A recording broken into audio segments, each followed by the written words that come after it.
Hey, this is PJ with CLK Supplies, and in this video I'm going to explain the differences between a KW1 and a KW10 key, and also how, if you get in a bind, you can turn a KW1 into a KW10 key. Now, I have them sitting right here in front of us, and the KW1 key is going to be a 5-pin key, and the KW10 is a 6-pin key. Now, typically the difference between a key that has the same grooving, the same keyway in it, but the difference between a 5 and a 6-pin is going to be the blade length. Now, so typically the KW1, is going to be a 5-pin, and then the KW10 is a 6-pin. So this KW10 should have a longer blade on it for 6 pins.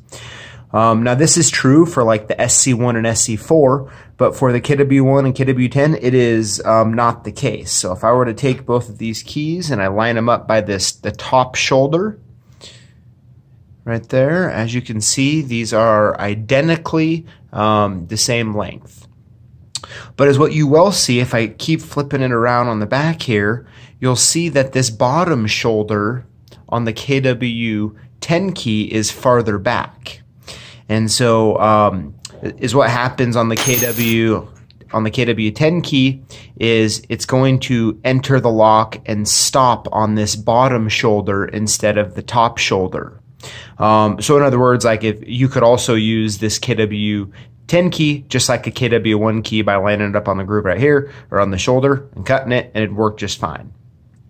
Now let me show you where Kwikset put this 6th cut, and it'll start to make more sense to you.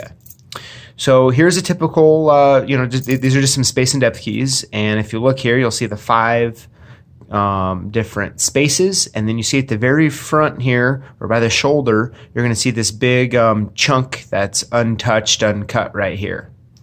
And that is where Kwikset put the 6th pin. So as you can see right there, that's where they put that 6th cut in.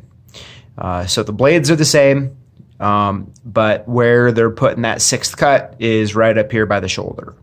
Now, if you get into a pinch and you need to, and you need a KW10 key and you don't have any, you can always take the customer's existing key, you can flip it upside down and then flip over a KW1 and trace along the back here and get this shoulder mark in.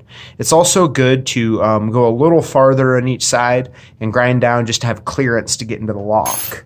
I went ahead and did this one here. This is just a KW1 that I modified by taking that shoulder back, and then I just put it on the grinder real quick and just made it a little farther back. So if I were to compare a normal KW1 to the one that I made, you can see that it's kind of ground back a little bit just to make sure the clearance will happen. So now obviously you don't want to just do this if you don't have to, but if you get into a pinch, this is a great option to get you out of it.